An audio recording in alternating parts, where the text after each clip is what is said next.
deuxième partie de l'Africa Newsroom, toujours en compagnie de Gaston Maungu, écrivain congolais, mais aussi de Daouda Tal, notre éditorialiste. Tout de suite, le dossier du jour.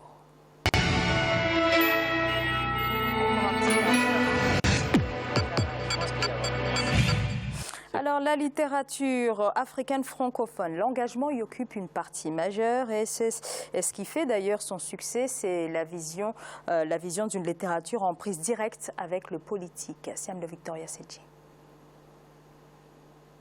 Fille de la négritude, la littérature africaine tire sa force dans la Renaissance africaine. Pour dire non à la colonisation, les écrivains africains ont utilisé leurs plumes pour dénoncer les injustices faites à l'égard des Noirs. Ils sont plusieurs à s'être engagés, à l'instar du poète sénégalais Léopold Sédar Senghor, des Martiniquais Aimé Césaire et Léon Gontran Damas. Le mouvement négrotidien a ainsi permis de mobiliser l'Afrique francophone. 50 ans après les indépendances, l'écrivain ivoirien Bernard Blélin Dadié est l'un des rares de cette génération à être en vie. Ce dernier est devenu un modèle pour les jeunes auteurs. Près d'une vingtaine d'ouvrages ont été publiés par ce centenaire. Bernard Blélin Dadié, l'un des plus célèbres écrivains africains, est né en 1916 à Assigny en Côte d'Ivoire. Plus de 50 ans après la négritude, il est considéré comme le père de la littérature de ce pays d'Afrique de l'Ouest. Après des études au Sénégal et 10 ans de travail, il retourne dans son pays en 1947, 3 ans avant la proclamation des indépendances, et intègre le Rassemblement des démocrates africains RDA, fondé par Feu Félix Houphouët-Boigny afin de contribuer à la lutte contre la colonisation. Ce militantisme va lui coûter 16 mois de prison ferme. Dans ces conditions, il écrit son premier ouvrage, Carnet de prison, un récit virulent qui dénonce les injustices et dérangera l'administration coloniale. Il a beaucoup écrit et en même temps qu'il écrivait, il a vécu les valeurs dont il faisait la promotion dans ses œuvres. Climbier est un roman intéressant pour les jeunes. Où on raconte l'histoire d'un jeune, une sorte de roman d'apprentissage. Les souffrances qu'il faut, les sacrifices qu'il faut accepter pour accéder à la connaissance, pour accéder aux valeurs. Et puis Afrique debout qui pour moi est sa grande œuvre, publiée en 1950, mais pour parler des injustices de la période coloniale et inviter les Africains à défendre leurs droits, sans pour autant tomber dans ce que certains ont appelé statut d'anti-français. Il a été un grand militant pour la lutte pour l'indépendance en Côte d'Ivoire. Il a fait la prison en 1949 pour ses opinions politiques, pour son activité politique. Plus de 100 ouvrages valorisent les grands classiques de la littérature engagée parmi une pluralité de genres. Une vie de boy de Ferdinand Oyono, l'aventure ambiguë de Cher Hamidou Kane, grand prix littéraire d'Afrique noire en 1962, les derniers jours de Ladior d'Amadou Cissé Dia, les enfants du nouveau monde d'Assia Djebar ou même Monsieur Togonini de Bernard Blélin Dadié. La plupart du temps, quand on célèbre ce genre de personnalité, on se satisfait de reconnaître ce qu'ils ont fait. On se satisfait de reconnaître l'immensité de l'œuvre. Mais on ne se préoccupe que très peu de fois, très peu souvent, de comment la graine qu'ils ont semée peut prospérer dans l'esprit et la conscience des générations montantes. Voilà pourquoi nous avons pris la décision. Nous allons faire le tour du monde pour nantir un prix que nous venons de baptiser Prix Bernard Dadié, Plume de la Liberté. Ce prix-là est créé uniquement pour les jeunes écrivains et les jeunes littéraires. D'autres auteurs comme Zadi Zaourou, Amadou Kourouma ou encore le burkinabé Joseph Kizerbo ont fait vivre cette littérature militante. Avec des styles singuliers et des écrits poignants, leurs ouvrages ont permis l'éveil des consciences par leur caractère franc, voire coléreux. Appeler ainsi chaque Africain à se prendre en main était l'un de leurs messages. Cependant, le véritable défi aujourd'hui pour l'Afrique est d'arriver à produire des auteurs en phase avec les problèmes de leur époque. Il y a trop d'opportunisme en Afrique. Il y a trop de changements d'opinion, de position. Mais il faut que chacun soit cohérent. Je crois que c'est Memel Fouté qui insiste beaucoup sur la cohérence. Il faut être cohérent entre ce qu'on dit et ce qu'on fait. Il faut être cohérent entre ce qu'on a fait hier, ce qu'on va faire aujourd'hui et ce qu'on compte faire demain. je crois que la fidélité et la cohérence sont peut-être, de mon point de vue, les deux grandes valeurs que Dadié nous propose et nous laisse en partage. Si les indépendances ont servi de cadre d'écriture, en dehors de celle-ci, les écrivains africains ont exploré d'autres thèmes. Les indépendances furent acquises, mais les auteurs se considéraient toujours comme la voix des sans-voix. La littérature africaine peut se féliciter aujourd'hui de compter des récits sur la bonne gouvernance faits pour alerter les nouveaux dirigeants sur les violations diverses des droits et libertés. Sont admirables et très respectables ceux qui, en écrivant, donnent également à s'exposer personnellement à cause de leurs opinions. Avec une série de plusieurs ouvrages empreints de changement, d'humanisme et d'intégrité, Bernard Blanlin Dadié a beaucoup contribué à enrichir les bibliothèques africaines. À l'heure où très peu d'auteurs prennent la responsabilité de s'engager politiquement ou socialement, le centenaire reste en éveil. Sa présence remarquée sur la scène politique en Côte d'Ivoire est un appel à la nouvelle vague d'écrivains.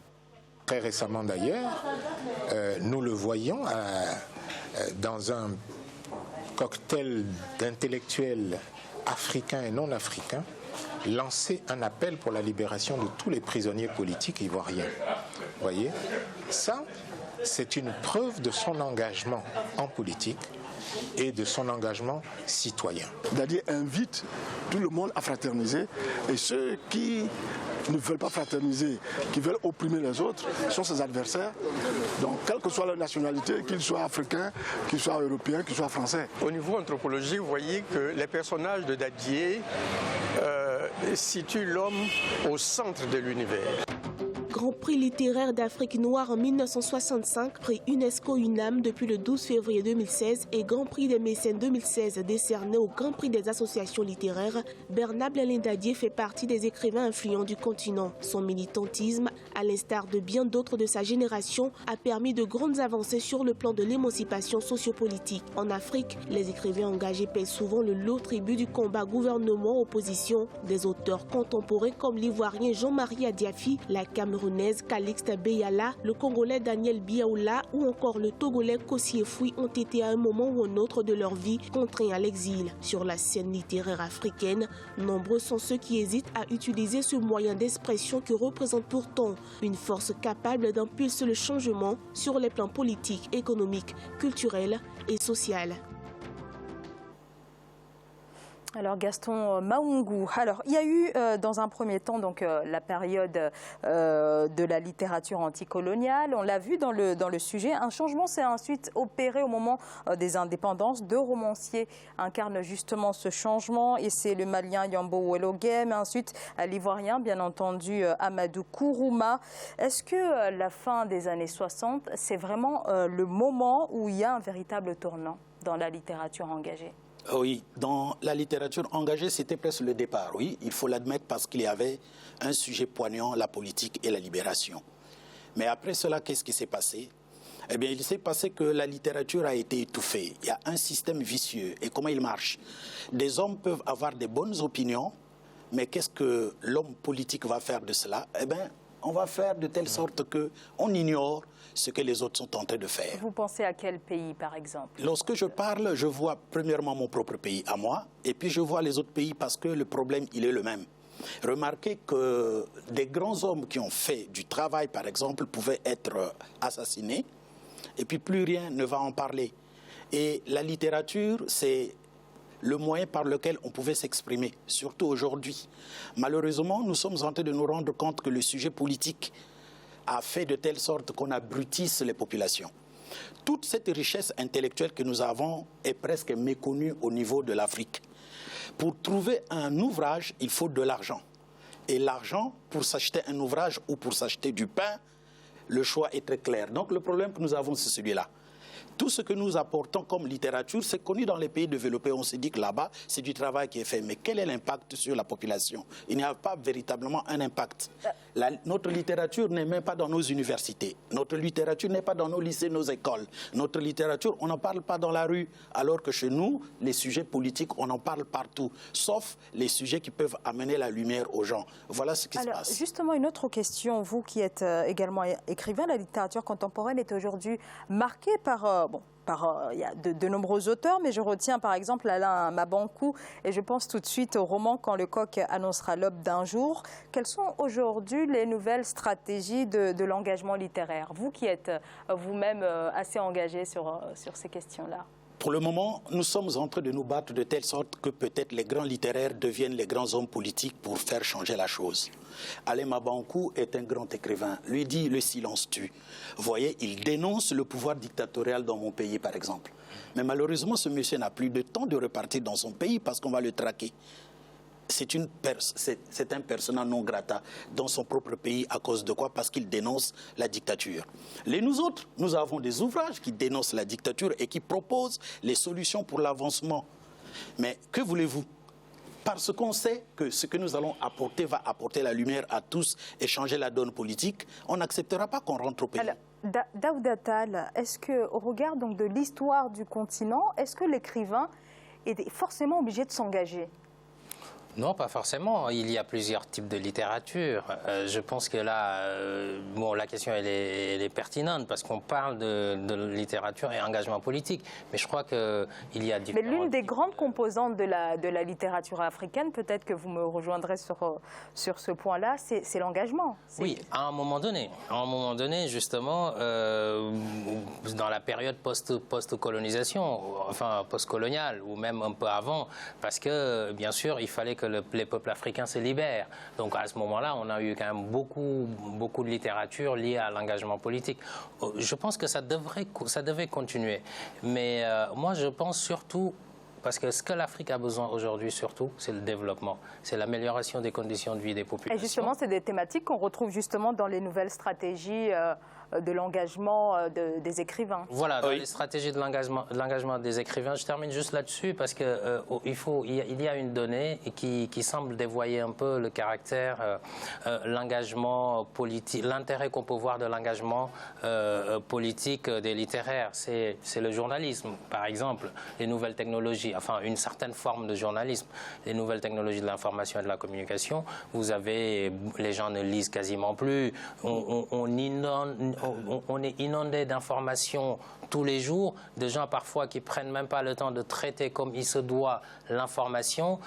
Donc on lit plus sur le fil que des livres qui mériteraient pourtant d'être lus parce qu'écrits par des littéraires engagés. Et comme la culture est importante pour le développement, je pense que pour forger les esprits, je pense qu'il faut s'y remettre quand même.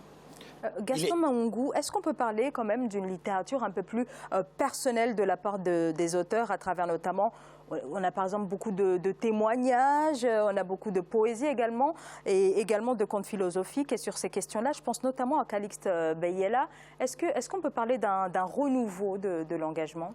Si, il y a le renouveau. Franchement, mais lorsque nous parlons de la littérature, nous devrons savoir qu'il y a une chose. La population en Afrique n'a pas des leaders d'opinion, d'élite et des... comment dirais-je? Il n'y a pas ceux qui portent leur voix. La voix des sans-voix domine. Toute la pensée, tous les plans que les gens ont pour faire développer leur environnement, exprimer ce qu'il y a dans leur environnement, tout cela est comprimé. On ne permet pas véritablement que l'homme s'exprime. Et donc, la littérature doit obligatoirement être un combat politique. Pourquoi? Parce qu'il y a cette chose-là. Vous savez, nous vivons dans un monde universel où on prône la liberté d'expression, la liberté de parole, la liberté d'action. Donc d'action politique, d'action économique et d'action sociale. Mais malheureusement, chez nous, cela n'existe pas. Et donc, pourquoi passer le temps à raconter des témoignages sur ce que j'ai fait, ce qui n'apportera rien à tous ceux qui sont autour de nous? C'est pour cela que la littérature aujourd'hui est dirigée sur l'échiquier politique. Peut-être qu'on pourra renverser... Donc l'écrivain est forcément obligé d'être politisé. Il est obligé d'être un écrivain engagé. Sinon, eh bien, il va écrire pourquoi? Il y a aussi une chose, c'est que la mentalité telle qu'elle a été travaillée au travers de la période de la décolonisation, c'est qu'on reconnaît que l'homme est Dieu, et plutôt l'homme blanc est Dieu. Tout provient de l'Europe, tout provient de l'Amérique, tout provient des pays développés. Donc l'homme d'Afrique, par exemple, il ne peut rien apporter. Malheureusement, C'est ce que les gens disent, alors que tout ce qu'il apporte n'est pas bien vu. Donc, on est obligé de faire ce combat-là pour se faire entendre et démontrer aussi que nous avons quelque chose à apporter dans le concert des nations mondiales. Démontrer que nous sommes même ceux-là qui apportent plus, parce qu'aujourd'hui, les grands problèmes que nous avons au niveau oriental et occidental, c'est la sagesse africaine qui puisse apporter quelque chose là-dessus. Et donc, la littérature est en train de travailler ce domaine pour faire aboutir quelque chose. Une dernière question extrêmement rapide. Il y a bien entendu le vécu africain, mais quelle est aujourd'hui la part de l'universel dans la littérature africaine engagée? Eh bien justement, c'est bien ça le problème, c'est que la littérature africaine doit, si je peux m'exprimer ainsi entre guillemets, s'universaliser. Aujourd'hui, vous avez un auteur africain, il va être lu en Afrique. Vous voyez, il peut être lu ailleurs, mais l'information, le canal de l'information aujourd'hui, y compris pour la littérature, c'est plus du nord vers le sud, qu'on le veuille ou non. Donc il faudrait renverser cette tendance. Et pour renverser cette tendance, il faut qu'on ait des hommes de littérature qui puissent écrire sur la Chine, qui puissent écrire sur le Japon, qui puissent écrire sur l'Europe à la fois et sur l'Afrique. Et donc là, c'est une... nos hommes littéraires également doivent se réinventer. Et ils sont en train de le faire. Suivre le fil du monde. Et juste une petite parenthèse aussi, c'est intéressant d'avoir cet échange parce que moi je viens d'un pays où on n'a pas les mêmes problèmes. La parole elle est libre au Sénégal. Donc quelque part, la littérature doit aussi prendre une autre forme. On a connu Senghor dans la période post-coloniale, etc. Je pense qu'il faut aussi observer les disparités qu'il y a entre les pays africains. Moi, je ne crois pas en une seule littérature africaine. Il y a des littératures africaines. C'est vrai que c'est une littérature plurielle. Alors, un rappel des titres, si vous le voulez bien. Justement, au Sénégal, l'opposition avait annoncé la création d'une très large coalition en vue des élections législatives du 30 juillet, mais cette alliance annoncée comme le seul rempart au chef de l'État est en train d'imploser. Au Burkina Faso, les résultats des élections municipales partielles ont été annoncés et c'est une large victoire pour le MPP, le parti au pouvoir. Nous allons marquer une courte pause. On se retrouve dans quelques instants pour la suite de l'Africa News Room.